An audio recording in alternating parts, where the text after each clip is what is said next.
Good morning students. Accounting equation के second lecture में आपका स्वागत है।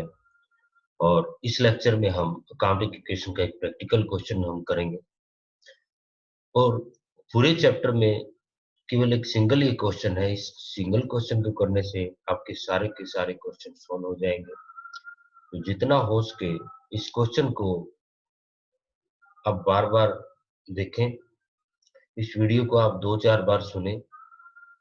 2-4 बार सुनने से ही आपके माइंड में एक कंसेप्ट क्लियर हो जाएंगी कि आपको किस तरह से क्वेश्चन करना है। ये क्वेश्चन लेंथी जरूर है, लेकिन इसमें जो भी ट्रांजैक्शन है वो ओवरऑल चैप्टर से ली गई है।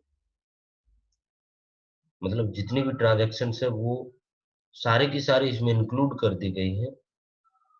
तो आपको ये चैप्टर ये क्वेश्चन अच्छे से देखना है। Show the effect of flowing transaction on flowing account equation. कि ये जो ट्रांजैक्शंस दी हुई हैं इनका आपको इफेक्ट शो करना है एक अकाउंटिंग इक्वेशन प्रिपेयर करने से। अकाउंटिंग इक्वेशन का मीनिंग होता है assets is equal to capital plus liabilities. तो जो हम बात कर रहे हैं मनोज, सबसे पहली जो ट्रांजैक्शन है, Manoj started business with cash goods building. Second transaction आपका he purchase goods for cash.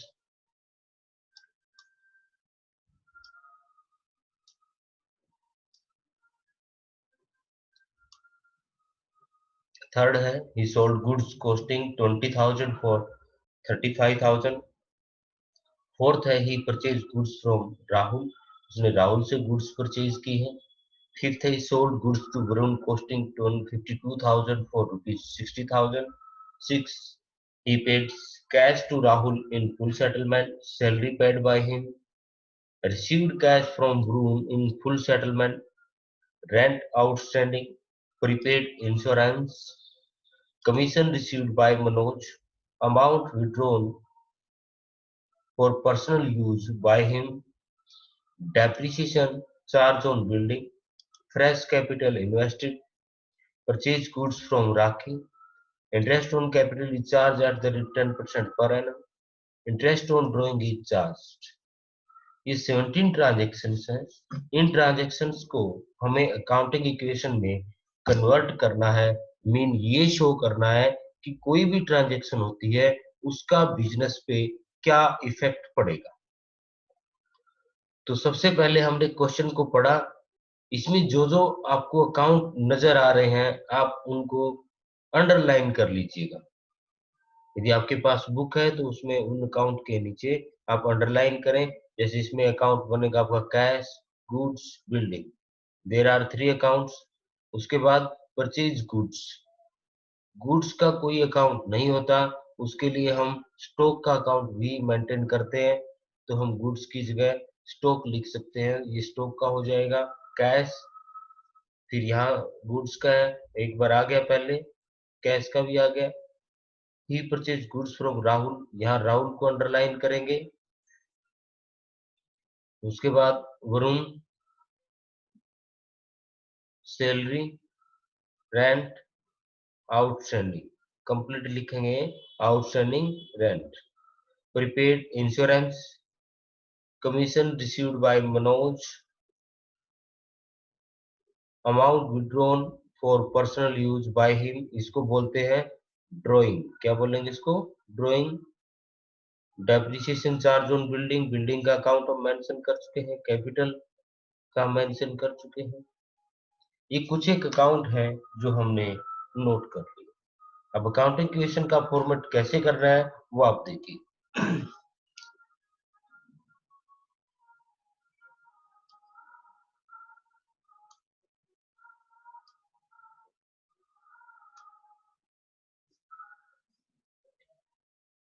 सबसे पहले आप ऊपर लिखेंगे अकाउंटिंग इक्वेशन। इक्वेशन क्या होती है? Assets is equal to capital plus liabilities. Assets is equal to capital plus liabilities.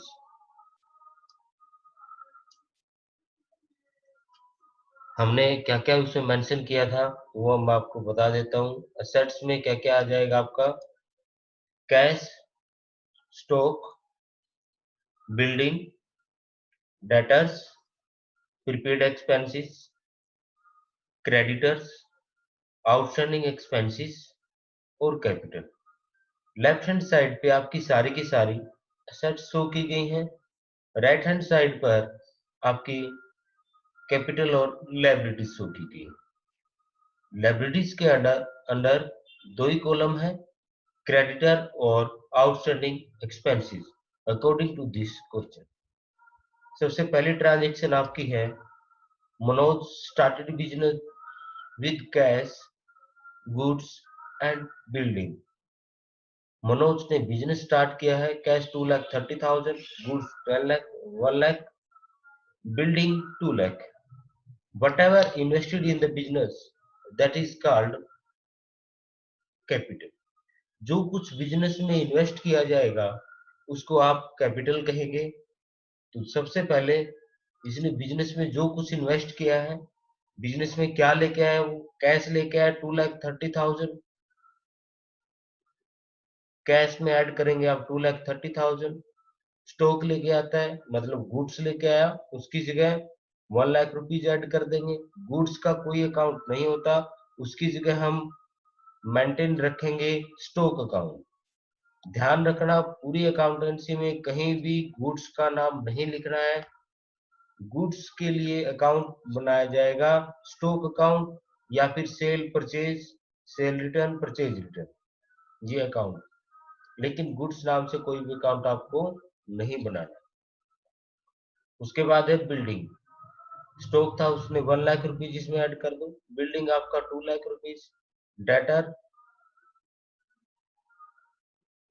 अच्छा हम डेटर को मैं आपको क्लियर कर देता हूँ। डेटर वो पर्सन है जिनको क्रेडिट सेल की गई है, जिनको क्रेडिट सेल की गई है, जिनको हमने उधार पे अपना मटेरियल सेल कर दिया है, मतलब उनसे अभी हमें पैसा रिसीव होने वाला है या उनसे हमें पैसा लेना है।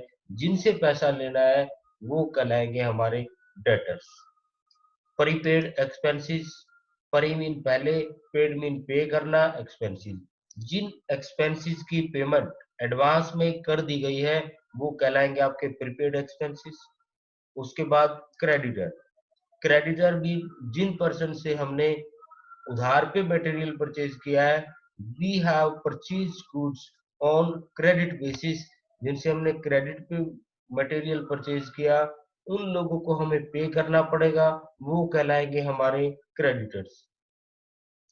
उसके बाद आता है outstanding expenses. Outstanding expenses mean, out mean बाहर, स्टैंडिंग मीन खड़े हुए। इनकी ये वो एक्सपेंसेस है जो हो तो गए हैं लेकिन उनकी अभी तक पेमेंट नहीं की गई है। Expenses those are standing out the door of the business, mean that that they have not been paid yet। जिनको अभी तक पे नहीं किया गया है वो एक्सपेंसेस कहलाएंगे आपके आउटस्टैंडिंग एक्सपेंसेस। और कैपिटल को मैं आप डिफाइन कर चुका हूं पहले ही, whatever invested in the business, जो कुछ बिजनेस में इन्वेस्ट किया गया, कैश, स्टॉक और बिल्डिंग, ये तीनों आइटम बिजनेस में इन्वेस्ट की गई हैं, इनका टोटल करो आप, 2 और 2 4 हो जाएगा, ये 5,30,000 आपकी कैपिटल हो गई। मतलब जो आपने ट्रांजैक्शन थी आपकी first, started business with cash, goods and building, उस ट्रांजैक्शन से ये इफेक्ट पड़ा, कैश इंक्रीज हुआ, स्टॉक इंक्रीज हुआ, बिल्डिंग इंक्रीज हुआ, डेटर पे कोई इफेक्ट नहीं पड़ा, प्रीपेड्स पे कोई इफेक्ट नहीं पड़ा, क्रेडिट और आउटस्टैंडिंग पे कोई इफेक्ट नहीं है, तो कैपिटल उसकी इंक्रीज हो जाएगी 5,30,000 से। न्यू इक्वेशन कैसे बनेगी, कैश कितना हुआ तो 230, स्टॉक कितना हो जाएगा 1 लाख, बिल्डिंग कितना हो जाएगा आपका 2 लाख, ये जीरो रहेगा, ये जीरो जीरो जीरो, और कैपिटल को 5,30,000। तो अब आपके पास जो न्यू इक्वेशन है वो ये है, 2,30,000, 1 लाख, 2 लाख, और इस तरह से आपकी ये अकाउंटिंग इक्वेशन प्रिपेयर हो जाएगी। और अब इसको हम साथ साथ चेक भी करते चलेंगे कि जो अकाउंटिंग इक्वेशन है क्या वो सही है। इन तीनों का टोटल करो आप असेट्स को, ये हो जाएगा आपका टोटल 5,30,000 और इस तरफ भी कितना है 5,30,000। यानी कि हम कह सकते हैं कि कोई भी हम ट्रांजेक्शन करेंगे तो बोथ साइड्स आर इक्वल, उसका इफेक्ट कम से कम दो अकाउंट पर तो पड़ना ही पड़ना है। ये देखो यहाँ कम से कम 3 अकाउंट पे पड़ रहा है यहाँ। वैसे कम से कम 2 अकाउंट पे इफेक्ट पड़ेगा, 2 से ज्यादा भी हो सकते हैं, लेकिन फिर भी दोनों साइड आपकी इक्वल रहेगी। Assets is equal to liabilities plus capital. Second,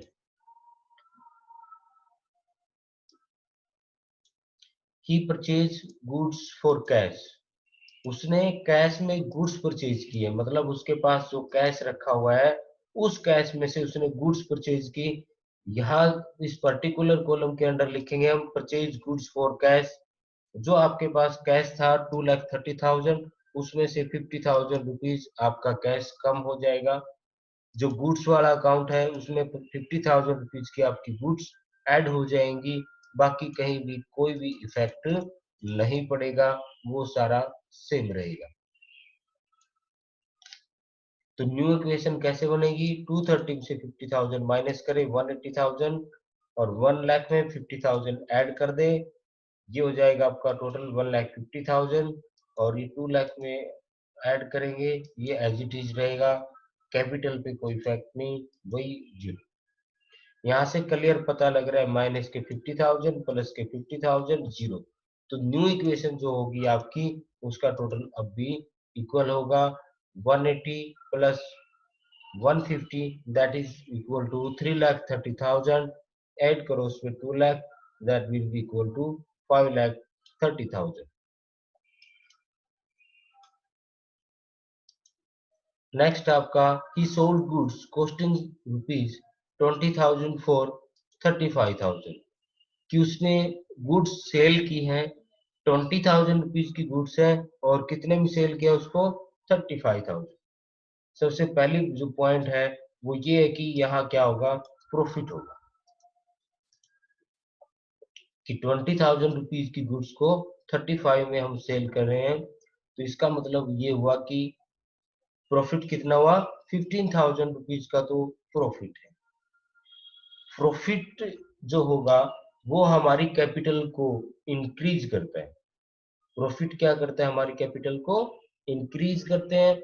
और एक्सपेंसेस और लॉस जितने भी होते हैं वो सारे के सारे कैपिटल को डिक्रीज करेंगे। हमारे पास से गुड्स जो जाएंगी वो जाएंगी आपकी 20,000 रुपीज की, और उसको सेल कितने में किया 35 में। तो इसका इफेक्ट कैसे चेक करेंगे हम, सबसे पहले हम यहाँ लिखेंगे sold goods costing rupees 20,000 for rupees 35,000। मतलब जो गुड्स का अकाउंट है, ये गुड्स का अकाउंट है स्टॉक, उसमें से हम 20,000 माइनस करेंगे और कैश कितना रिसीव होगा 35,000। हमारे पास गुड्स कितने की जाएंगी 20,000 की, कैश कितना रिसीव हो रहा है हमें 35,000, क्योंकि उसने बताया कि 35,000 की सेल हुई है, मतलब कैश कितना रिसीव होगा हमें 35,000। बिल्डिंग पे कोई इफेक्ट नहीं पड़ेगा, डेटर पे नहीं, प्रीपेड एक्सपेंसेस पे नहीं, ना ही क्रेडिटर पे, ना ही आउटस्टैंडिंग एक्सपेंसेस पे। कैपिटल पे इफेक्ट पड़ेगा कितना, क्योंकि हमें प्रॉफिट हुआ है 15,000 का, तो उस प्रॉफिट को हम उसमें ऐड कर देंगे। प्रॉफिट कितना हुआ आपका 15,000, तो इसमें आप ऐड करें 180 में 35,000 215, इसमें ये माइनस करें 130, इसमें से कोई इफेक्ट नहीं पड़ेगा। 530 में 15,000 ऐड करें 5,40,000। इन तीनों का यदि आप टोटल करेंगे एसेट साइड का 215 130 और 2 लाख, ये इक्वल मिलेगा आपको 5,40,000। दूसरा तरीका भी है कैलकुलेट करने का कि क्वेश्चन सही चल रहा है गलत है। उसके लिए आप क्या करेंगे, इन दोनों को देखो क्या है, ये 35,000 प्लस का, ये माइनस का, तो प्लस के आपके पास कितने बचते हैं 15,000। मीन इस पूरी साइड में 15,000 का इफेक्ट पड़ा, तो यहाँ कितना पड़ रहा है 15,000।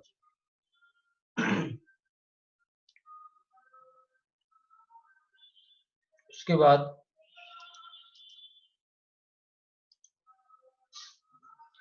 ही परचेज गुड्स फ्रॉम राहुल, उसने राहुल से गुड्स परचेज किए हैं 15,000 रुपीज। अब यहाँ क्लियर पता लग रहा है कैश में नहीं परचेज किया है, जो राहुल है जिससे हमने क्रेडिट बेस पे परचेज की। ये इसका मतलब क्या हुआ, हमने राहुल से जो गुड्स परचेज किए है वो किस पे है, उधार पे है, क्रेडिट बेस पे है। तो जिसको राहुल कौन है फिर हमारा क्रेडिटर बन जाएगा। क्या बन जाएगा राहुल हमारा क्रेडिटर, मतलब जिसको हम पे करेंगे उसका नाम है राहुल, और वो कौन है क्रेडिटर। इसकी अमाउंट है 50,000। परचेज गुड्स फ्रॉम राहुल, ये ऐसी की ऐसी ट्रांजैक्शन है जो ये आप यहाँ पर्टिकुलर में मेंशन करेंगे, और पर्टिकुलर में मेंशन करने के लिए आप इसको थोड़ा शॉर्ट में लिख सकते हो। Purchase goods for Rahul, goods purchase किए तो सबसे पहले क्या होगा, गुड्स हमारी इंक्रीज हो जाएंगे, हमारा स्टॉक इंक्रीज हो जाएगा, बाकी कहीं कोई इफेक्ट नहीं पड़ेगा, ना बिल्डिंग पे ना डेटर पे। किस पे पड़ेगा, क्रेडिटर पे। क्रेडिटर कौन है हमारा राहुल। राहुल कितने का क्रेडिटर है, आपका क्रेडिटर था 55,000 का, तो ये इसका इफेक्ट था। अब इस इक्वेशन को हम न्यू इक्वेशन फिर कैलकुलेट करते हैं इस तरह से। ये आपका 185, 2,00,000, 55,000, 5,40,000। नेक्स्ट ट्रांजेक्शन देखिए आप, he sold goods to Broom costing 52,000 for rupees 60,000। कि उसने वरुण को गुड्स सेल की है 50,000 की, वो गुड्स थी, और कितने में सेल कर दिया उसको 60,000। तो प्रॉफिट कितना हुआ आपका 8,000। कितना प्रॉफिट हो रहा है 8,000। जितने भी प्रॉफिट होंगे वो हमारी कैपिटल को इंक्रीज करेंगे, जितने भी प्रॉफिट होंगे वो हमारी कैपिटल को इंक्रीज करेंगे, और जितने भी एक्सपेंसेस और लॉस है वो हमारी कैपिटल को डिक्रीज करेंगे, कम कर देंगे। अब जो 8,000 का प्रॉफिट है, सबसे पहले आप क्या करोगे, जो आपकी कैपिटल वाला जो कॉलम है उसमें आप 8,000 ऐड कर दे, नहीं तो आप भूल जाओ। उसके बाद sold goods to groom, 50,000 rupees की हम अपने पास से गुड्स से आएंगी, गुड्स कम हो जाएंगी 50,000, 52,000। उसके बाद जिसको हमने सेल किया है, जिनसे हमें पैसा लेना है, उन पर्सन को बोलते हैं डेटर्स। कितना पैसा लेना है इनसे 60,000। दोनों का डिफरेंस चेक करो, कितना हुआ 8,000, प्लस का इधर भी कितना ऐड हो रहा है 8,000 ऐड हो रहा है। तो यहाँ जो न्यू इक्वेशन होगी वो 2,15,000, 133, 2,00,000 और 60,000। इस तरह से क्वेश्चन चलता रहेगा। नेक्स्ट है जो आपका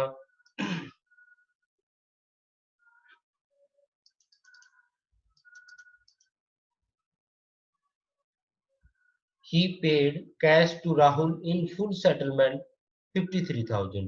कि राहुल से जो हमने मटेरियल परचेज किया था, कितने का मटेरियल परचेज किया था हमने, ये फोर्थ ट्रांजैक्शन जो थी 55,000 की, उसकी ये बात कर रहा है। he paid cash to Rahul in full settlement 53,000, कि उसको 55,000 रुपीज पे करने थे, लेकिन कितना पे किया 53, और वो भी किसमें फुल सेटलमेंट। फुल सेटलमेंट का मतलब है कि अकाउंट उसका सेटल कर दिया गया है, उसका कोई हिसाब किताब नहीं है। उसको 55,000 के बदले 53,000 देके उसका हिसाब नक्की कर दिया गया है, क्लियर कर दिया गया है, अकाउंट डिस्पोज कर दिया गया है, राइट ऑफ कर दिया गया है। ये उसके मीनिंग्स है। तो सबसे पहली बात है यहाँ प्रॉफिट हो रहा है, कितना प्रॉफिट हो रहा है 2,000 रुपीज का। ये जो 2,000 का प्रॉफिट है वो आप कैपिटल में ऐड कर दे। क्लियर है। दूसरा, जो हमारे पास कैश रखा है उसमें से हमने उसको कितना दिया है 53,000, और जो राहुल का अकाउंट पहले से चल रहा था उसके खाते में से कितने माइनस कर देंगे 55,000। हमने कैश उसको 53 दिया है, लेकिन वो मान गया कि मैं इसको 55,000 की इक्वल मानता हूं, तो उसका अकाउंट जीरो हो जाए, बाकी कहीं कोई इफेक्ट नहीं पड़ेगा। तो कैश में से माइनस करेंगे 162, ये एज इट इज रहेगा, ये एज इट इज रहेगा, ये एज इट इज रहेगा, और कैपिटल आपकी हो जाएगी 5,50,000। उसके बाद आता है सैलरी पेड बाय हिम, कि उसके बिजनेस में कोई वर्कर काम कर रहा है और वो उसको सैलरी पे कर रहा है। कितना सैलरी पे कर रहा है? 20,000 रुपीज। तो ये 20,000 रुपीज सैलरी, सैलरी क्या है? उसके लिए एक्सपेंसिस है। बिजनेस में उसने किसी को सैलरी दी है, वो क्या हो जाएगी? एक्सपेंसिस हो जाएगा। एक्सपेंसिस होगा तो वो कैपिटल को कम करेगा। सीधी सी बात है, कैपिटल में आइए, सबसे पहले कैपिटल को कम करें। अब उसने उसको पे किया है, पे किया है तो जनरल सी बात है, कैश में क्या होगा? तो कैश में से 20,000 माइनस कर दीजिए। ये आपका कैश वाला कॉलम है, वो आप यहाँ लिख दीजिए। उसके बाद न्यू इक्वेशन आएगी आपके पास 142, 133, 20,000, 60,000 और 535,000।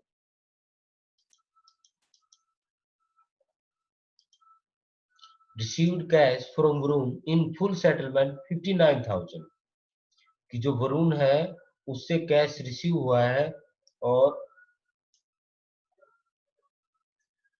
कितना रिसीव हुआ है? 59,000। और वरुण का अकाउंट चेक करेंगे हम पहले, कौन सी बात चल रही थी वरुण की? He sold goods Varun to costing 52,000 for rupees 60,000। मतलब हमने गुड्स उसको सेल की थी 52,000 की। कितने में सेल किया था? 60,000 में। मतलब उसे टोटल अमाउंट कितनी रिसीव करनी है हमें? 60,000। लेकिन वो पे कितना कर रहा है? 59,000। इसका मतलब हमें 1,000 रुपीज क्या हो रहा है? लॉस हो रहा है। क्या हो रहा है? लॉस। या ये हमारा एक एक्सपेंसिस हो सकता है। मतलब ये जो लॉस है हमें बियर करना पड़ रहा है, हमें सहन करना पड़ रहा है।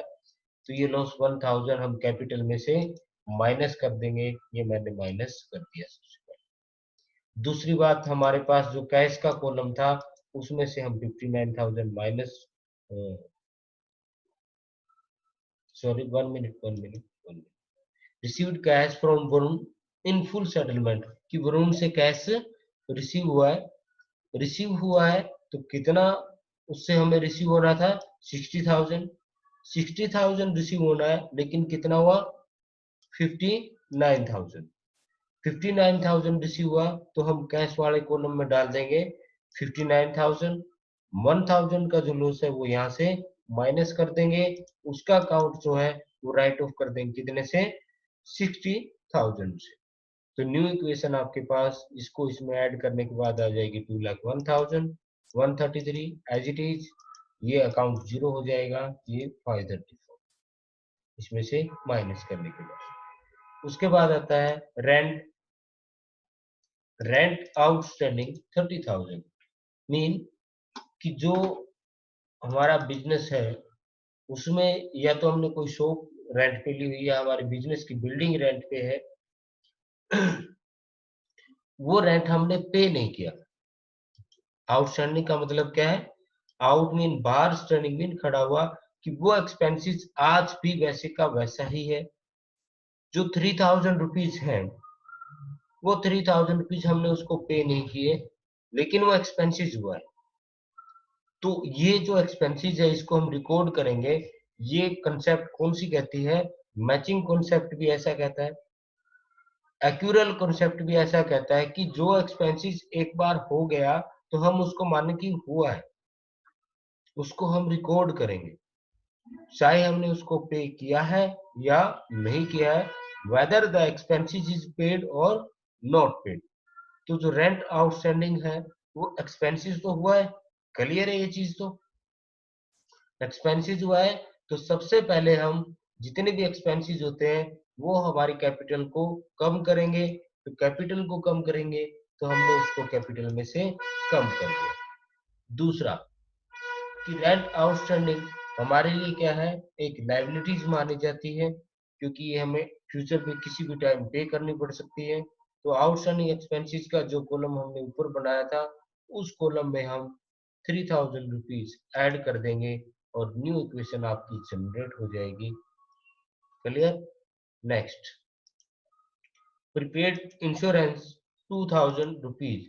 इंश्योरेंस मतलब बिजनेस में किसी भी प्रॉपर्टी का इंश्योरेंस करवाया हुआ है, उस इंश्योरेंस के रिगार्डिंग ये अमाउंट बता रहा है। इंश्योरेंस यदि हम पे करेंगे तो सीधी सी बात है वो क्या होगा, हमारे लिए एक्सपेंसिस होगा। क्या होगा? एक्सपेंसिस। दूसरी बात, प्रीपेड। प्रीपेड का मतलब आपके मोबाइल फोन में जियो की सिम जरूर होगी। अब उसको क्या करते हैं हम, वो कौन सी नेचर का है? प्रीपेड। कौन से नेचर का है? प्रीपेड। लेकिन जो इलेक्ट्रिसिटी का जो बिल आपके घर में आता है वो कौन सा होता है? पोस्टपेड। मतलब पहले आप बिजली, मतलब जितनी पावर है, जितनी आप लाइट है वो कंज्यूम करते हो, उसके बाद डीएचबीएन आपके घर पे बिजली का बिल भेजता है, इलेक्ट्रिसिटी का बिल भेजता है, वो बिल कहलाएगा आपका पोस्टपेड नेचर। अब जो प्रीपेड की जो मैं बात करूं कि जियो की सिम में पहले हम रिचार्ज करवाएंगे, जनरली यही होता है कि पहले हम रिचार्ज करवाते हैं फिर हम डाटा यूज करते हैं। वही बात यहाँ है, परी मीन पहले, पेड मीन पे करना, इंश्योरेंस इंश्योरेंस। जो एक्सपेंसेस या जो अमाउंट हमने एडवांस में पे कर दी, मतलब एक्सपेंसेस तो नहीं हुआ था ना, इंश्योरेंस का पे करने का टाइम नहीं आया, हमने वो इंस्टॉलमेंट या उसकी जो अमाउंट बनती थी वो एडवांस में उसको दे दी। एडवांस में दे दी तो सीधी सी बात है कैश तो कम होगा। दूसरा, जो हमने एडवांस में पेमेंट किया है वो हमारी क्या होती है? एसेट्स होती है, प्रीपेड एक्सपेंसेस।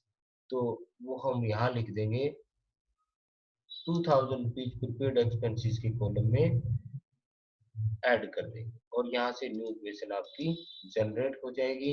इन सब का टोटल करेंगे तो आप इन दोनों के इक्वल अब भी मिलेगा। नेक्स्ट आता है इसमें कमीशन रिसीव्ड बाय मनोज 30,000 की, जो मनोज जिसने बिजनेस स्टार्ट किया था उसने कमीशन रिसीव किया। कमीशन रिसीव किया है तो सबसे पहली बात है कि वो हमारी इनकम है। इनकम है इनके प्रॉफिट है, तो वो हमारी कैपिटल को इंक्रीज करेगा। तो हम उसको कैपिटल में कमीशन रिसीव्ड के नाम से ₹13,000 ऐड करेंगे। उसके बाद कैश में रिसीव हुआ तो कैश में ऐड कर देंगे। इन दोनों का टोटल करो, ये इस तरह से ट्रांजेक्शन चलती रहेगी। इस लेवल पे भी आप चेक करोगे तो अमाउंट इक्वल मिलेगी। चेक कर सकते हैं एक बार, 2 लाख और 1 लाख ये होगा आपका 3 लाख, 12,000, 33,000, 40,000, 45,000, 3 लाख 45,000, 5 लाख 45,000, 5 लाख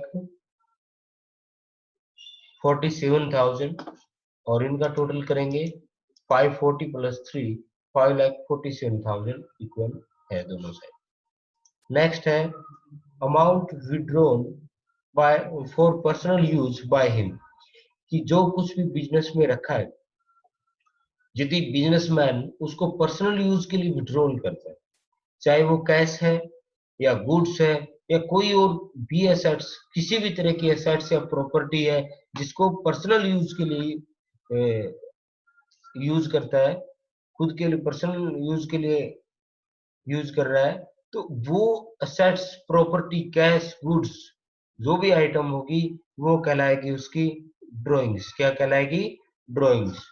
तो यहाँ उसने बताया कि अमाउंट विड्रॉन, कि उसने क्या निकाला है? कैश निकाला है for personal use by him. Personal use के लिए, मतलब अपने पर्सनल यूज के लिए वो कैश निकाल रहा है। कितना? 20,000। तो सीधी सी बात है, आप उसमें से 20,000 माइनस कर दीजिएगा। माइनस करेंगे तो आपके पास कैश कम हो जाएगा 192,000 से। स्टॉक पे कोई इफेक्ट नहीं पड़ेगा, डेटर पे कोई इफेक्ट नहीं पड़ेगा और बिल्डिंग पे कोई इफेक्ट नहीं पड़ेगा, प्रीपेड एक्सपेंसेस पे कोई इफेक्ट नहीं पड़ेगा। और लेकिन जो उसकी कैपिटल उसने रखी हुई है वो कैपिटल कम हो जाएगी। जो पैसा आज तक उसने कलेक्ट किया हुआ था बिजनेस में, कितना कलेक्ट किया हुआ था? 5,44,000, उसमें से 20,000 माइनस हो जाएंगे तो आ जाएगा आपका 5 lakh 24,000। Next, depreciation charge on building, की जो बिल्डिंग है उस पर डेप्रिसिएशन चार्ज किया है। जो मकान हम रहने के लिए बनाते हैं उसकी वैल्यू हमेशा एक जैसी नहीं रहती, उसकी दीवारों का जो पेंट है, उसकी जो वॉल पेंट है वो भी एक जैसा नहीं रहता। ऐसा बिजनेस में भी होता है, जो बिजनेस की बिल्डिंग होती है उसकी ईयर पर ईयर जो वैल्यू है वो वैल्यू कम हो जाती है। दूसरा एग्जांपल मैं आपको बता देता हूँ। आज आपने न्यू मोबाइल परचेज किया है, जैसे ही आप स्टोर से मोबाइल परचेज करके बाहर निकलेंगे और आप उसको सेल करना चाह रहे हो, उसकी वैल्यू उसी टाइम कम हो जाएगी। मतलब 15,000 का आपने फोन परचेज किया और आप वो फोन आपको लगा कि मैं इसको सेल कर दूं, बाहर लाके बिल आपने कटवा लिया है, तो 15,000 में सेल नहीं होगा। रीजन क्या है कि जो हमने उससे परचेज किया था उसका जो हमने बिल लिया है अपने नाम पे, जो ओनरशिप लिए, वो सिंगल मोबाइल हम किसी दूसरे को सेल करना चाहेंगे तो वो उतने में नहीं बिकेगा। ऐसा बिजनेस में भी है कि जो बिल्डिंग है उसकी जो वैल्यू कम होगी, इनके जितनी भी बिजनेस में फिक्स्ड एसेट्स है जिनमें 1 ईयर में कोई चेंज नहीं होता, वो जितनी भी फिक्स एसेट्स है लैंड को छोड़ के, मतलब खाली प्लॉट को छोड़ के बाकी सब की वैल्यू कम होती है। तो उसको जो वैल्यू कम हो रही है, जितनी वैल्यू कम हो रही है उस वैल्यू को, उस अमाउंट को बोलते हैं डेप्रिसिएशन।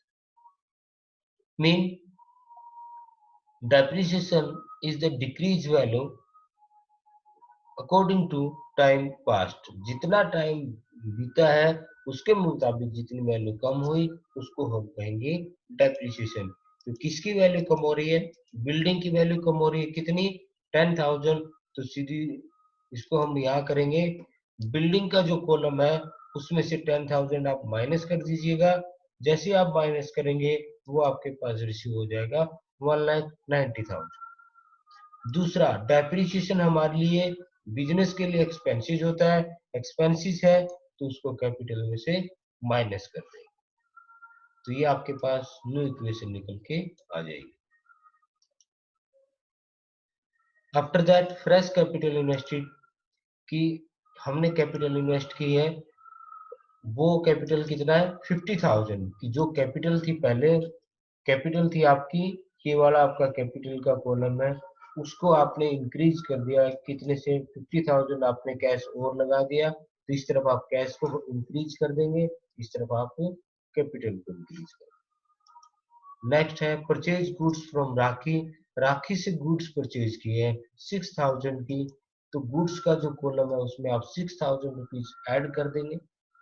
और दूसरा, क्रेडिटर जनरेट हो जाएंगे। क्रेडिटर मतलब जिसको हमें पे करना है, उसको हमें 6,000 पे करना है, तो उसके अकाउंट में हम 6,000 ऐड कर देंगे। क्रेडिटर का ये कॉलम है, न्यू इक्वेशन निकल के आपके सामने आ जाए। उसके बाद जो ये लास्ट की दो है इनको ध्यान से देखना आप। फर्स्ट है आपका interest on capital is charge at the rate 10% पर एन, कि बिजनेसमैन ने जो कैपिटल बिजनेस में इन्वेस्ट की है उस पे उसको इंटरेस्ट चाहिए, कितने परसेंट से? 10% पर एनम से। और चाहिए भी नहीं कि जब हम बिजनेस में अमाउंट इन्वेस्ट कर रहे हैं तो हमारी एक्सपेक्टेशन होती है, हमारी उम्मीद होती है कि हम जो कुछ बिजनेस में इन्वेस्ट करें उससे हमें प्रॉफिट हो। और वो प्रॉफिट ये किस वे में डिमांड कर रहा है कि मैंने जो कैपिटल इन्वेस्ट की है, यदि मैं उसको किसी बैंक में या किसी पर्सन के पास, किसी पर्सन को देता तो वो मुझे 10% इंटरेस्ट देता, तो कम से कम आज मैं बिजनेस में लगा रहा हूं तो मुझे 10% इंटरेस्ट तो चाहिए ही चाहिए। तो इसने जो कैपिटल इन्वेस्ट की थी वो थी स्टार्टिंग कैपिटल की, मैं बात कर रहा हूँ। स्टार्टिंग कैपिटल थी उसकी ये 5,30,000। इस कैपिटल पे उसको 10% इंटरेस्ट पे करना है, 10% इंटरेस्ट पे करना है, तो वो कितना हो जाएगा आपका 5,30,000 का 10% यदि आप करेंगे तो वो हो जाएगा आपका 53,000।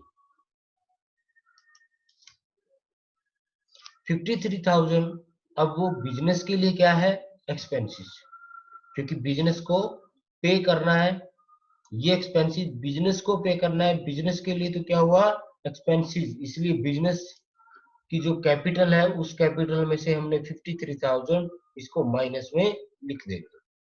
सेकंड, अब इस इंटरेस्ट से बिजनेसमैन की कैपिटल इंक्रीज होगी, उसको 53,000 रुपीज मिल रहे, कैश तो मिला रहे हैं, तो वो इंटरेस्ट उसने कैपिटल में ऐड करेगा, री इन्वेस्ट जिसको बोलते हैं, वो इंटरेस्ट उसका बिजनेस में इन्वेस्ट हो जाएगा, तो उसकी कैपिटल इंक्रीज हो जाएगी कितने से 53,000 से, यानी कि उसको एक बार प्लस कर देना है, एक बार माइनस कर देना है, बाकी किसी आइटम पे कोई भी इफेक्ट नहीं रहेगा।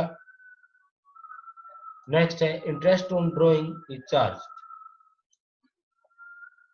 कि जो अमाउंट उसने विड्रॉल की है उस पे चार्जेस उसने पे किए हैं, चार्जेस है 23,000 की, बिजनेस में जो उसने ड्राइंग यूज की उस पे चार्जेस उसने कितना पे किया 23,000 रुपीज। तो बिजनेस के लिए जो एक्सपेंसेस है, बिजनेस के लिए एक्सपेंसेस क्या था, interest on capital, interest on drawing business को रिसीव होगा तो उसके लिए इनकम बन जाएगी कितना 23,000 रुपीज, उसको एज ए बिजनेस की इनकम है, जितनी भी इनकम और प्रॉफिट है वो कैपिटल को इंक्रीज कर देंगे, उसको ऐड करेंगे। Second, interest on drawing businessman को पे करेगा, पे करना पड़ेगा, वो इंटरेस्ट ऑन ड्राइंग वो अपनी कैपिटल में से पे करेगा, कैपिटल कितनी उसकी जो भी 5,40,000 कैपिटल में से पे करेगा तो कैपिटल कम हो जाएगी कितने से 23,000, इनके एक बार प्लस हो जाएगा एक बार माइनस हो जाएगा, इस तरह से आपकी न्यू इक्वेशन निकल के सामने आ जाएगी। अब इनका टोटल करो आप, ये जो टोटल है ये आपका आएगा 5,73,000 और इस साइड का टोटल भी कितना आएगा 5,73,000। अब ये जो सर्कल, ये जो पार्ट है इसको बोलते हैं लाइबिलिटीज, ये पार्ट उठा के ऐसे कैसा इधर लिख लो, और ये जो पार्ट था आपका ये इधर, एसेट साइड इधर, लाइबिलिटी साइड इधर, और जिस शीट पे हम ये काम कर रहे हैं उसको बोलते हैं बैलेंस शीट, मतलब जितने भी बैलेंस निकले हैं उनको एक शीट पे हम कवर करेंगे।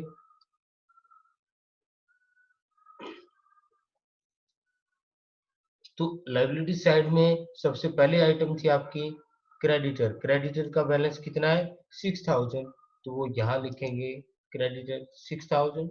आउटस्टैंडिंग एक्सपेंसेस का बैलेंस बचता है 3,000, कैपिटल का बचता है 5,40,000। ये बैलेंस मैंने तीनों के तीनों यहाँ से उठाए हैं 6, 3 और 544, इसका टोटल कर दो 573। नेक्स्ट है एसेट्स, एसेट्स में सबसे पहला आपका कॉलम था कैश का, कैश का बैलेंस बचता है 2,42,000। उसके बाद स्टॉक का जो बैलेंस बचता है वो था 1,39,000। उसके बाद बिल्डिंग, बिल्डिंग का बचता है 1,90,000। उसके बाद कॉलम है डेटर का, डेटर कोई अमाउंट नहीं बचती है, सारी की सारी अमाउंट हमारी रिसीव होगी है जिनसे पैसा लेना था, कोई भी डेटर हमारा नहीं है तो डेटर रहेंगे नील। ये आइटम आप लिखना चाहो लिख सकते हो, छोड़ना चाहो छोड़ सकते हो। उसके बाद 2,000 रुपीज थे हमारे प्रीपेड एक्सपेंसेस के,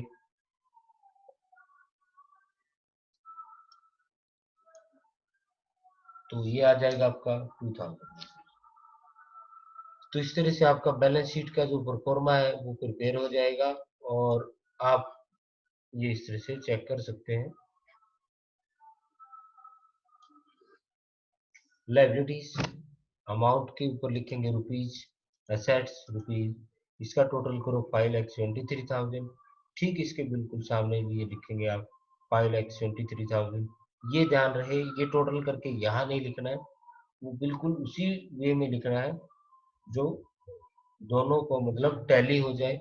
अब ये अकाउंट एक ऐसा अकाउंट है जो जिसका नाम बैलेंस शीट है, लेकिन कोई भी बैलेंस निकल के सामने नहीं आएगा, दोनों साइड इक्वल होगी, दोनों साइड इक्वल है। एज एट का मतलब है कि वो किस डेट को प्रिपेयर किया गया है, वो डेट यहाँ लिख दी जाती है, 31 मार्च। जनरली इसको at the end of year he prepare किया जाता है। बाकी जो बैंक ऑर्गेनाइजेशन है वो डेली बैलेंस शीट प्रिपेयर करते हैं, लेकिन अदर बिजनेसेस में इसको at the end of financial year he prepare किया जाता है। तो ये था आपका अकाउंटिंग इक्वेशन का क्वेश्चन।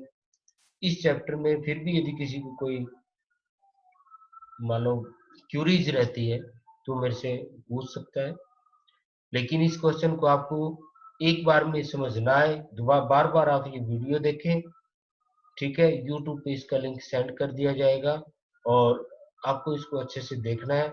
और आपकी बुक में ये डीके गोयल की जो अकाउंटेंसी है उस अकाउंटेंसी से क्वेश्चन पिकअप किया गया है, थोड़ा बहुत इसमें मॉडिफिकेशन किया है। क्वेश्चन नंबर 6 हो सकता है, मनोज कुमार के नाम से है, ये आप उसमें चेक कर लें।